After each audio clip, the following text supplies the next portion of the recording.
Hello everyone, কেমন আছো সবাই? আশা করছি সবাই অনেক ভালো আছো, সুস্থ আছো। আর আমরাও ঈশ্বরের কৃপায় বেশ ভালো আছি। আজকে দিনটা ছিল রাধা অষ্টমীর দিন। তো সেরকম কিছুই প্রিপারেশন ছিল না, তবে রাধারানীকে বলেছিলাম তো তুমি মানে যেটা তোমার পছন্দ সেটা আমার মাধ্যমে তুমি করিয়ে নিও। তো সেভাবে আমি কোনো কিছুই প্ল্যানিং করিনি, তবে ইচ্ছা ছিল কিছু একটু করব, কি করব সেটা আমি জানি না। তো যাই হোক, আমি না গতকাল তোমার কিছু জিনিস অর্ডার করেছিলাম। তো সেগুলোই আর কি আজকে সকাল সকাল দিয়ে গেল, যেহেতু রাতে করেছিলাম তোমার ওই ফ্রেশ অর্ডার যেগুলো হয়, যেগুলো ওই পরের দিন বোধহয় দেয় বা দিনের দিনও দিয়ে দেয়, সেটাই আর কি। তো এই যে দেখো, মুদিখানার বেশ কিছু জিনিস আমি একেবারে অর্ডার করে দিয়েছি, অনলাইন থেকে এসে গেছে। কারণ আমাকে আবার সেই দোকানে যেতে হবে, আনতে গেলে ব্যাগ নিয়ে বয়ে বয়ে আসা না খুব মুশকিল হয়ে যায়। তো ভাবলাম ঠিক আছে, এখান থেকেই করে দিই। তো কি কি এনেছি তোমাদের একটু দেখিয়ে দিলাম। দেখো, সুজি নিয়েছি, চিনি নিয়েছি, ওটা একটা তেল নিয়েছি, ওটা বোধহয় অন্য একটা তেল। তোমাদেরকে দেখিয়ে দিলাম, এই তেলটা বেশ ভালো। আর এখানে কেচাপ নিয়েছি, নো অনিয়ন নো গার্লিক, মানে পেঁয়াজ রসুন ছাড়া যে টমেটো কেচাপটা হয় সেটাই নিয়েছি। আর একটা নতুন কিনেছিলাম অনেক বড় 1 কেজির প্যাকেট, ওটা না তোমার ওই নিচে রেখে দিয়েছি, ওরা যখন যদি খায় কখনো ওদের লাগবে, কারণ আমরা তো পেঁয়াজ রসুন খাবো না। আর এটা বোধহয় সুজির প্যাকেট ছিল একটা, এটা ছিল পাস্তা, আর এখানে হচ্ছে সর্ষে পোস্ত পাউডার। আহ এটা ছিল সুজি, আগেরটা বোধহয় বেসন ছিল, হ্যাঁ আগেরটা বেসন ছিল, এটা সুজি। আর এটা হচ্ছে হলুদ, হলুদটা ছিল 500 গ্রামের। আর এটা হচ্ছে নুনের প্যাকেট, তোমার ওই টাটা সল্ট।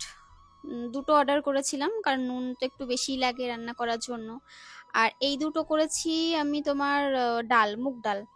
তো 1 কেজি করেছিলাম, 500 500 প্যাকেটে এসেছে। আর এটা হচ্ছে ছোলার ডাল করেছিলাম, তো এই যে ছোলার ডালটা দিয়ে গেছে। আর এখানে হচ্ছে পোহা, পোহা বলতে চিড়ে, ওই মাঝে মাঝে একটু চিড়ের পোলাও, একটু সুজি, ঝাল সুজি বা একটু মিষ্টি সুজি বানিয়ে দিলাম। আর এখানে সবচেয়ে লাস্টে বোধহয় ছিল তোমার সয়াবিন। আর এটা হচ্ছে আশীর্বাদের একটা ঘি নিয়েছিলাম, এটা আশীর্বাদের ঘিটা বোধহয় আগে কখনো নিইনি, তবে জানি না কেমন হবে। তো এটাই স্নান সেরে আমি একেবারে রান্নাঘরে ঢুকলাম। আর সকাল সকাল তো সমস্ত কাজকর্ম এদিকে সব গুছিয়ে নিয়েছি মোটামুটি, তারপরে স্নানে গেছি। তো দেখো, এদিকে এবার এগুলোকে জায়গা মতো সমস্ত রেখে দিচ্ছি। তোমার এই তো যেখানে আর কি রাখি সমস্ত জিনিস, সেই জায়গাটায় রেখে দিচ্ছি। তো আজকে একটু কিছু রান্না করার ইচ্ছা আছে, দেখি কতদূর কি করে উঠতে পারি, কারণ সকালবেলায় সমস্তটা হয়েছে। আগের থেকে ভেবেছিলাম কিন্তু সেভাবে কিছু ভাবিনি, ওই যে বললাম। তো সকালবেলায় তারপরে সমস্ত প্ল্যানিংটা হয়েছে, তারপরে সমস্ত কিছু আনা হয়েছে আর কি, তোমাদের সাথে অবশ্যই শেয়ার করব। সমস্ত কিছু রাখার পর তেলের ডাব্বাটা রাখতে পারছিলাম না, তারপরে ভেতরের গুলো আবার একটু ঠেলে দিলাম, তারপরে তেলের ডাব্বাটা রাখলাম। আর এই কেচাপটা না তোমার ভেবেছিলাম ফ্রিজে রাখবো না, কিন্তু কিছু জিনিস না, মানে অনেক জিনিস দেখলাম ফ্রিজ থেকে বের করে দিয়ে গেছে। তো ভাবলাম যে কেচাপটা যেহেতু ফ্রিজে ছিল, আবার যদি ফ্রিজে না রাখি বাইরে রাখি তাহলে যদি নষ্ট হয়ে যায়। তো ওই জন্য আমাকে আবার ফ্রিজে রাখতে হলো, আবার ফ্রিজে রাখতে গিয়ে আবার খানিকটা জায়গা করতে হলো। তো এখানে আবার অনেক কিছু জমে গেছে। আর এবার হচ্ছে পুজোর কিছু বাজার করা হয়েছে সকালবেলা, সেইগুলো আর কি দেখছি। আর আজকের দিনে তো জানোই, বাজারে মানে ফুলের দোকান মিষ্টির দোকানে জায়গা পাওয়া অসম্ভব ব্যাপার, তারপরেও যেতটুকুনি হয়েছে আনা হয়েছে। আর এখানে এই যে ফুল মালা, তারপরে ময়দা, আর তোমার এখানে রয়েছে চাল, তারপরে একটা নারকেল, মিষ্টি, এই আর কি টুকটাক। তো আমি ভেবেছি চালটাকে না এক্ষুনি ভিজিয়ে দেব, একটু পোলাও করার ইচ্ছা আছে। তো পোলাও করব, আর তার সাথে প্রথমে ভেবেছিলাম আলুর দম করব, তারপরে ভাবলাম যে না, নিরামিষ তো কত রকমের রান্না হয়। আমরা জানি না, তাই মানে একটু যদি সুন্দর করে রান্না করা যায়, নিরামিষ কত রকমের রান্না, কত কিছু। আগেই ভাবতাম যে মাছ মাংসই বোধহয় জীবনের সব কিছু, মাছ মাংস ছাড়া কোনো রেসিপিই হয় না, পেঁয়াজ রসুন ছাড়া। তো কিন্তু এখন এত এত সুন্দর সুন্দর রান্না আমি দেখি চারিদিকে, আমার বেশ ভালো লাগে, নিজেরও কিছু এক্সপেরিমেন্ট করি, নিজেরও কিছু বুদ্ধি দিয়ে করি রান্না বান্নাগুলো। আর এখানে যে একটা নারকেল, আর এখানে তাল, আর এগুলো হচ্ছে কাজু কিশমিশ, ময়দা রয়েছে, এইসব রয়েছে। চালটা ঢেলে রাখলাম, চালটা সবার প্রথমে আগে একটু ভিজিয়ে দিই। আর তালটা না ফ্রিজে রেখে দিব, কারণ তাল দিয়ে ভেবেছি একটু তালের কেক বানাবো বা অন্য কিছু, একটু তালের তোমার বড়া বানাবো। দুটোই বানাবো ভেবেছি অল্প অল্প করে। তবে আজকে আমি জানি না আর পেরে উঠবো কিনা এই দুপুরবেলা এটুকুনি করে, কারণ শরীরটা খুব একটা ভালো নেই, ওই জন্যই বললাম না যে খুব একটা প্ল্যানিং সেরকম কিছু ছিল না। তো তারপরে হঠাৎই প্ল্যান হয়েছে, হঠাৎই আর কি সবকিছু হয়েছে। তো তালটা ফ্রিজে রাখলাম, দেখি 2 1 দিন 3 দিন যাক, অসুবিধা নেই, 2 4 দিন ফ্রিজে থাকলে কোনো ব্যাপার নেই, তারপরে আস্তে আস্তে করে বানিয়ে দেবো। ইচ্ছা আছে বানিয়ে দেওয়ার। আর এদিকে এবার থালা বাসন সব জায়গা মতো রেখে দিচ্ছি। আহ, যার যার আর কি থালা বাসন গামলা যার যার জায়গা যেখানে সেখানে সেখানে সমস্ত কিছু রেখে দিচ্ছি। আর এবার চামচ টামচ গুলো যেখানে থাকে সেখানটায় ভরে রেখে দিচ্ছি। এইগুলো গুছিয়ে নিয়ে রান্নাঘর একেবারে গুছিয়ে তারপরে একেবারে রান্না করতে ঢুকবো। আর আমি প্রথম কথা সত্যি কথা বলতে না, আমি জীবনে কোনো দিনও পোলাও আজ পর্যন্ত বোধহয় রান্না করিনি আমার যতটা মনে আছে। আমি আজকে প্রথমেই রান্না করব, মানে একটু তো আমি নার্ভাস ছিলাম। আর আমাদের কড়াইটা অনেক বড় না, তো কড়াইটা মোটামুটি একটা ছোটখাটো মানে মিডিয়াম সাইজের, তো অনেক বেশি পোলাও একসাথে রান্না করা সম্ভব নয়। আর বড় হাঁড়িও নেই, এটাই সমস্যা হয়ে গেছিল এই আর কি। নাহলে হয়তো আরো খানিকটা করতাম। আরো করতাম মানে আমার জায়েদের বাড়িতেও আরো অনেকটা দিয়েছিলাম। তবে আমার মনে হলো যে আর একটু বেশি বেশি করে করলে বেশি ভালো হতো। তো ঠিক আছে। এখানে দেখো 1 কেজি চাল মাকে দিয়ে আনিয়েছিলাম আমি, আবার ঘরে খানিকটা ছিল। অল্প ছিল ঘরে, একদম অল্প ছিল আর কি, 100 গ্রাম 150 গ্রাম মতো, এটুকুনি আবার দিলাম।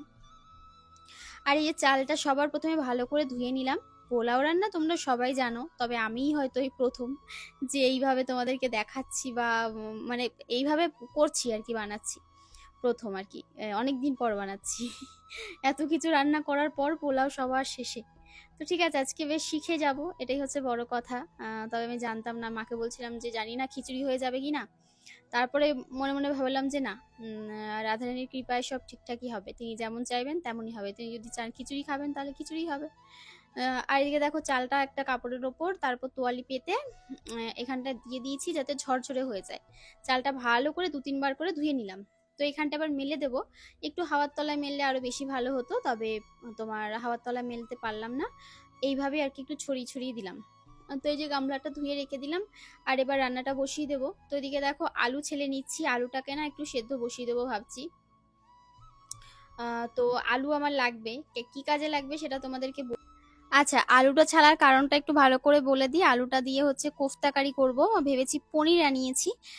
তো পনিরটাকে দিয়ে তারপরে আলু সেদ্ধ দিয়েছি, এটা দিয়ে মেখে সুন্দর করে কোফতা মতো করে তারপরে একটা কারি মতো করব। ওটা না এত ভালো ভালো মানে হয়, আমি কখনো করিনি, এই প্রথম করলাম, যেহেতু নিরামিষ রান্না সেভাবে কখনো কিছু ট্রাই করিনি। তো এখন নতুন নতুন রান্না ট্রাই করার ইচ্ছা আছে। আর এখানে দেখো সবার প্রথমে টমেটো চাটনি বসিয়ে দিচ্ছি। তো টমেটো চাটনিটা হয়ে গেলে তারপর ওদিকে আরো অন্যান্য রান্না বসিয়ে দেব। আর এক দিদিভাই আমাকে আগের দিন একটা কমেন্ট করেছিলে, আমি যেহেতু নতুন অনেক কিছুই জানি না, অজানা আছে, যতটুকুনি জানার চেষ্টা করি আমাদের যিনি গুরুজি তার ভিডিও দেখে জানার চেষ্টা করি। আর তোমরা আমাকে অনেক কিছু শেখাও। তাই দিদিভাই বলেছে, কণিকা তোমার প্রভুকে মানে ভোগ দেওয়ার আগে, ভোগ নিবেদন করার আগে ভিডিওতে দেখাবে না।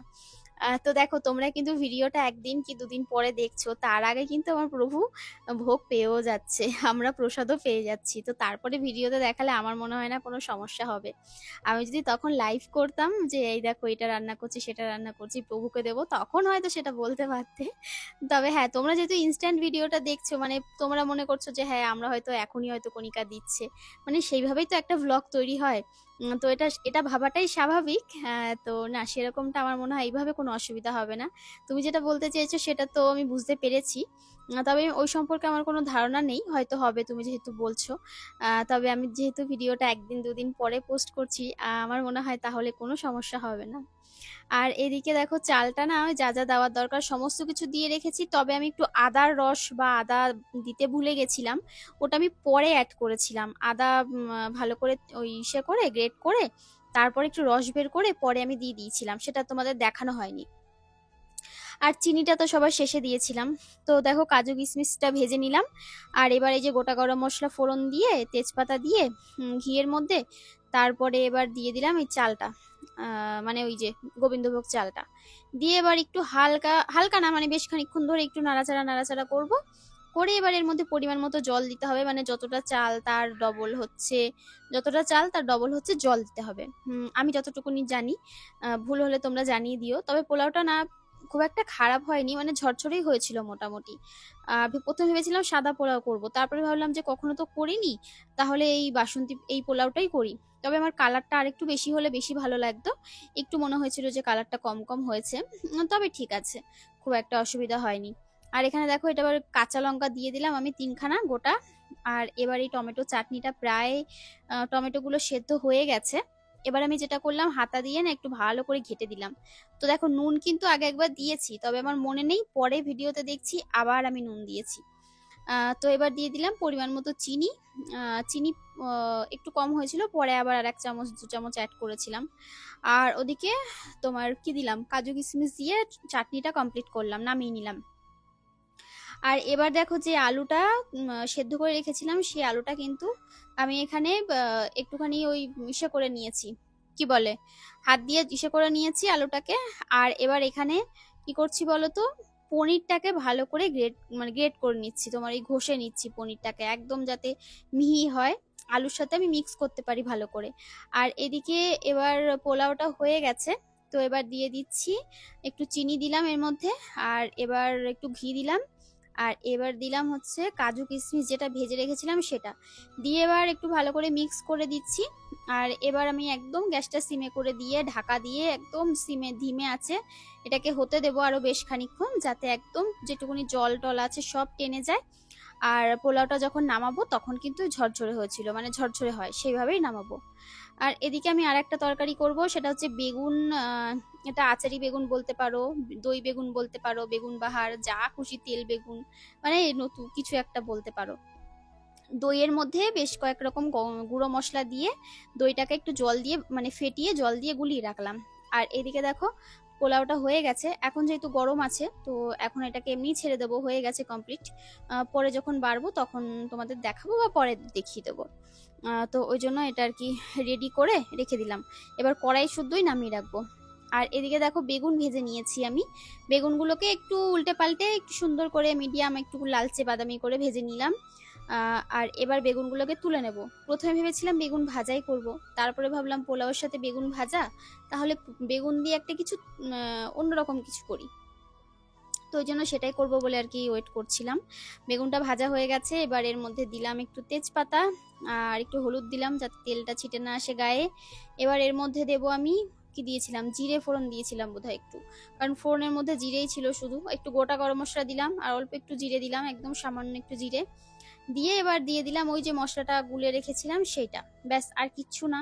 দিয়ে এবার নুন হলুদ দিয়ে মশলাটা একটু ফুটে গেলে এর মধ্যে দিয়ে দেবো বেগুনটা, বেগুনটা দিয়ে একটু ফুটে গেলে নামিয়ে নিতে হবে।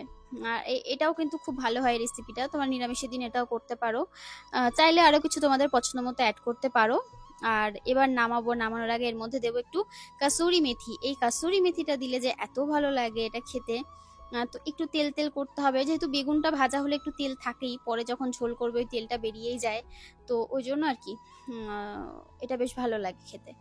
আর এবার এদিকে ওই যে পনিরটা আলুর মধ্যে দিয়ে দিয়েছিলাম, তার মধ্যে দিলাম একটা কাঁচা লঙ্কা, মানে পাকা লঙ্কাই, কাঁচা লঙ্কা পেকে গেছে সেই লঙ্কাটা কেটে দিলাম।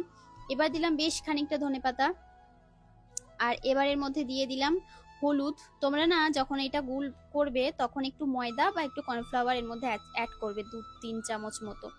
আমি যেহেতু অ্যাড করিনি, তো এটা ভাজার সময় প্রচন্ড নরম হয়ে গেছিল, পরে আমি ময়দার কোটিং দিয়ে মানে ভাজছিলাম, ওই জন্য তোমরা এমনি ঠিকঠাকই ছিল, কিন্তু যে ময়দার মধ্যে পড়েছে পনির, তো মানে তেলের মধ্যে পড়েছে পনির, তো আরো বেশি নরম হয়ে যাচ্ছিল।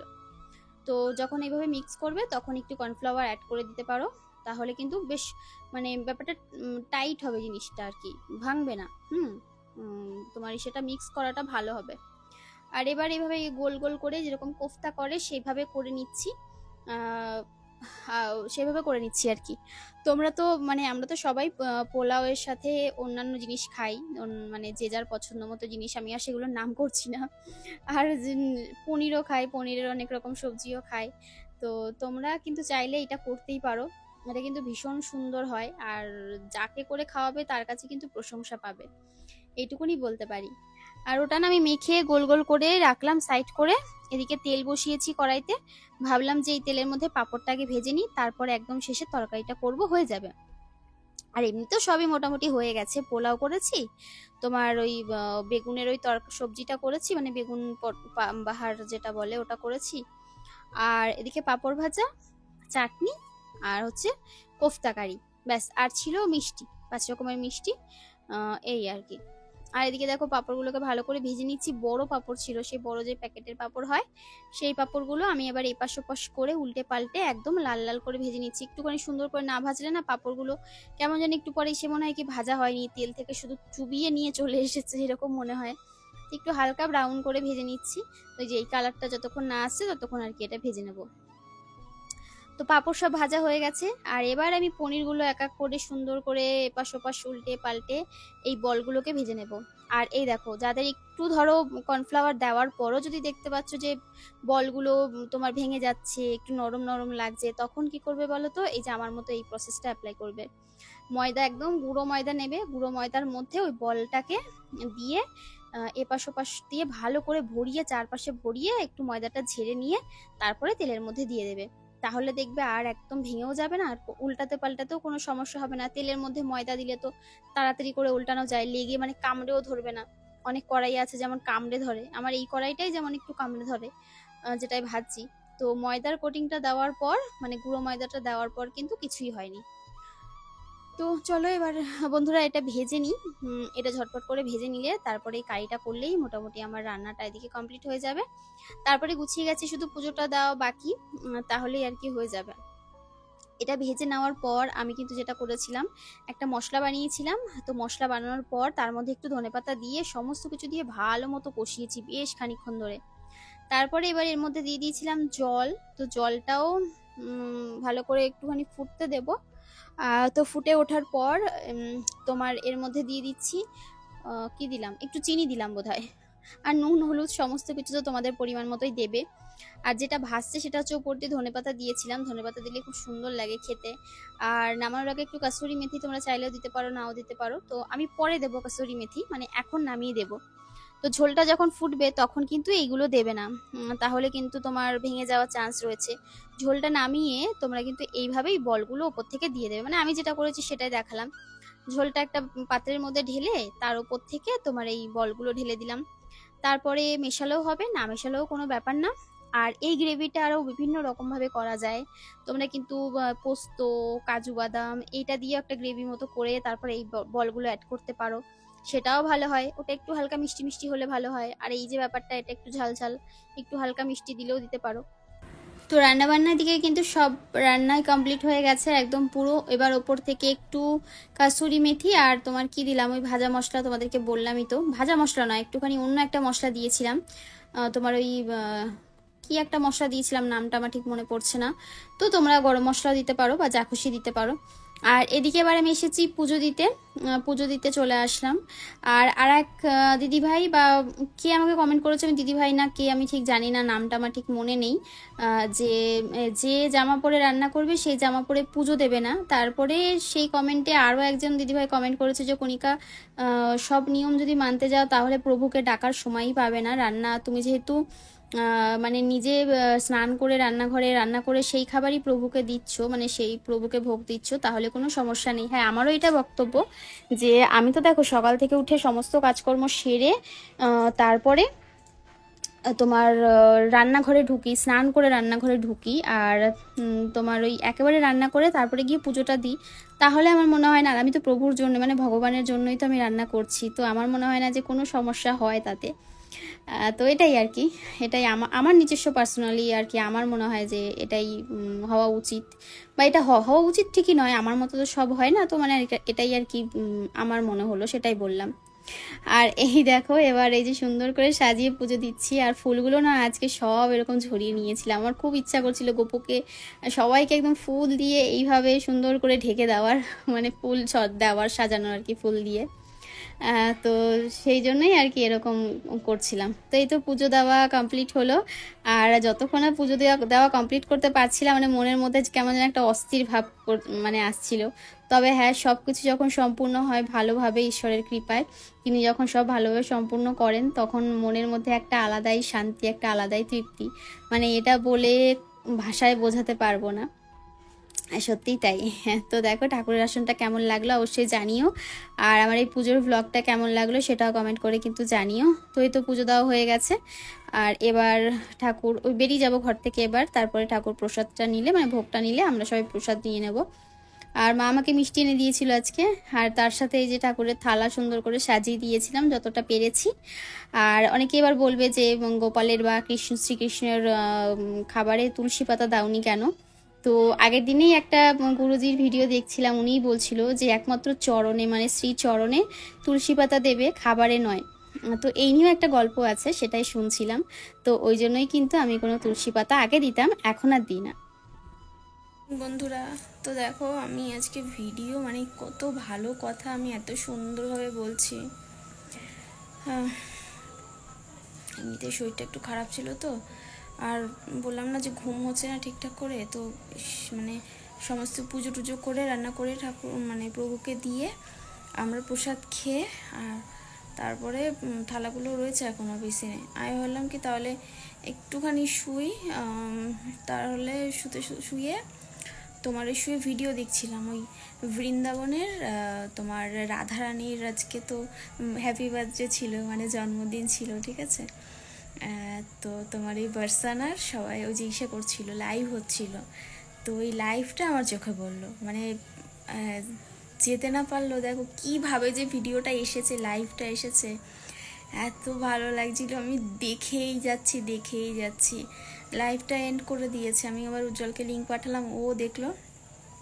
তো তারপরে কি জানি না কীভাবে ঘুম, মানে চোখের মধ্যে এত ঘুম চলে এসেছে, আমি ঘুমিয়ে পড়েছি। উজ্জ্বল ফোন করেছে তখন 6:45 বাজে। কী করে তখন ভিডিও এডিট করে ভিডিও পোস্ট করব বুঝে উঠতে পারলাম না। তা আর ভিডিও দেওয়া হলো না আজকে, কী করা যাবে। ভেবেছিলাম আজকের ভিডিওটা কালকেই যায়, মানে রাধা অষ্টমীর ভিডিওটা তার পরের দিনই যাবে, হবে না, তারপরের দিন যাবে। এখনও বিছানা থেকে উঠতেই পারছি না, সন্ধ্যা হয়ে গেছে। আমি এখন উঠবো, চোখে মুখে ভালো করে জল দেব, দিয়ে তারপরে সন্ধ্যাটা দেব। সন্ধ্যা দিয়ে 1 কাপ চা খেলে যদি ছাড়ে। আর ভেবেছিলাম আজকে একটু কেক বানাবো রাধারানীর জন্য, কিন্তু মানে গোপুর জন্য, মানে যে কৃষ্ণ, যে আমাদের রাধা মাধব, তিনি হচ্ছেন রাধারানী। আর তো ভেবেছিলাম তাল আনিয়েছিলাম মাকে দিয়ে কেক বানাবো বলে, আর একটু বিকেলে তার সাথে তালের বড়া বানাবো। তো আজকে মনে হয় না আমি পারবো, কালকে করব। আজকে আমার মানে আর হচ্ছে না, পারছি না গো, কালকে করব। কালকে করে বিকালবেলা তারপরে দেব। চলো এবার উঠি, চলো। বাবা, মনে হচ্ছে চোখ বন্ধ করে এখানে পড়ে থাকি, এত ঘুম পাচ্ছে, চোখ মুখ পুরো সে টল করছে, চোখগুলো লাল হয়ে গেছে। উঠতে ইচ্ছা করছে না গো এখন আর, কিন্তু উঠতে হবে,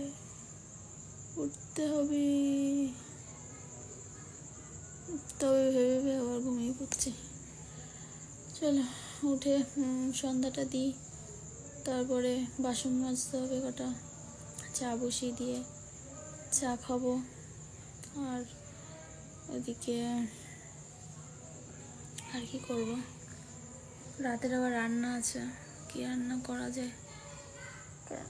আমরা দুপুরে যেটা খাবো থাকলে তো আমরা খেয়ে নেব, কিন্তু ঠাকুরকে মানে প্রভুকে তো দুপুরের খাবার রাতে দেওয়া যাবে না। ওই জন্য আমি কিছু কিছু জিনিস করে রাখছি খাবার, যেমন আগের দিন চিড়ে ভাজা করেছিলাম, তারপরে সুজি চিড়ে সব এনে রেখেছি, যখন যেটা মনে হবে ঝটপট করে একটু চিড়ের পোলাও, একটু সুজির হালুয়া, একটু ঝাল সুজি, হ্যাঁ এরকম করে দেবো। তারপরে ভেবেছি একটু নাড়ু বানিয়ে রাখবো, কারণ আমি তো যখন আমার মানে বিশেষ দিনগুলো তখন তো আমি পুজো দিতে পারবো না, তখন ওই নাড়ু, চিড়ে ভাজা, তারপরে মিষ্টি ফল, মানে ওরা যতটুকুনি পারবে ওরা দেবে, আমি বলে দেবো, মেয়েকে একটু শিখিয়ে দেবো।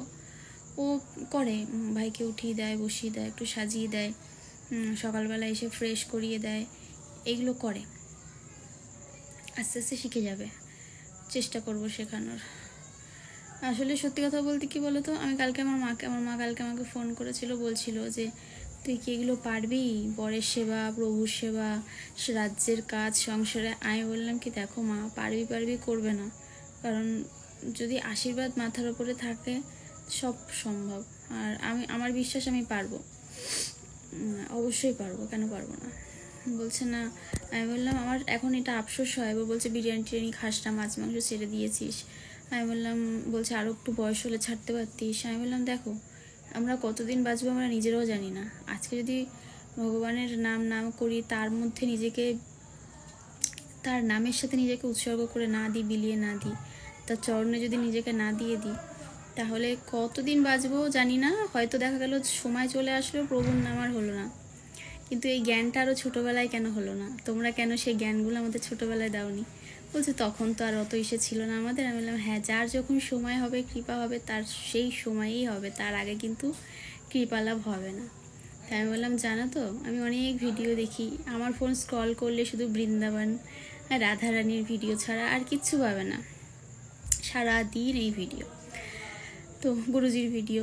হ্যাঁ, তো আমি বললাম অনেক ছোট ছোট বাচ্চারা যারা বৃন্দাবনে থাকে, কি যে ভালো লাগে। ওরা ওখানের মানে ভগবানের নাম করছে, তাদের মাধ্যমে পড়াশোনা করছে, তাদের পড়াশোনাটাই আলাদা, মানে সমস্ত রকম জ্ঞান তারা অর্জন করছে। আমি বললাম ওরকম যদি আমরা হতে পারতাম, বা যদি অনেক আগে এই ধারণাটা আসতো, তাহলে এখানে বাড়ি না করে বৃন্দাবনে গিয়েই বাড়ি করতাম। তবে অবশ্য রাধারানী যখন চাইবে, তেনার কৃপা না হলে মানে বৃন্দাবনে যাওয়া তো দূরের কথা, তার নাম স্মরণ করাও সম্ভব না। তার যে রাধা বলবো মুখ থেকে, তার কৃপা না হলে হবে না, সম্ভব না। তো এইটাই, সবই বুঝিও তারপরেও মনে হয় যায় আরও আগে কেন পেলাম না, আরও আগে কেন হলো না সমস্ত কিছু। অনেকের অনেক প্রশ্ন, অনেকের অনেক প্রশ্ন। তো আমি কারো প্রশ্ন নেগেটিভভাবে নিই না, কিন্তু খুব মানে এমনভাবে কমেন্ট আগের দিন করেছে না অনেকে, ঢং ন্যাকামি, কি বলবো, আমার সত্যি তাদেরকে কিছু বলার নেই। একটা সময়ের পর আমি ভগবানকে বলি সবাইকে জ্ঞান দিও, জ্ঞান মানে সবার চোখ খুলে দিও, সবার উপর কৃপা করো তুমি, এইটুকুনি বলার। চলো, অনেক কথা বললাম।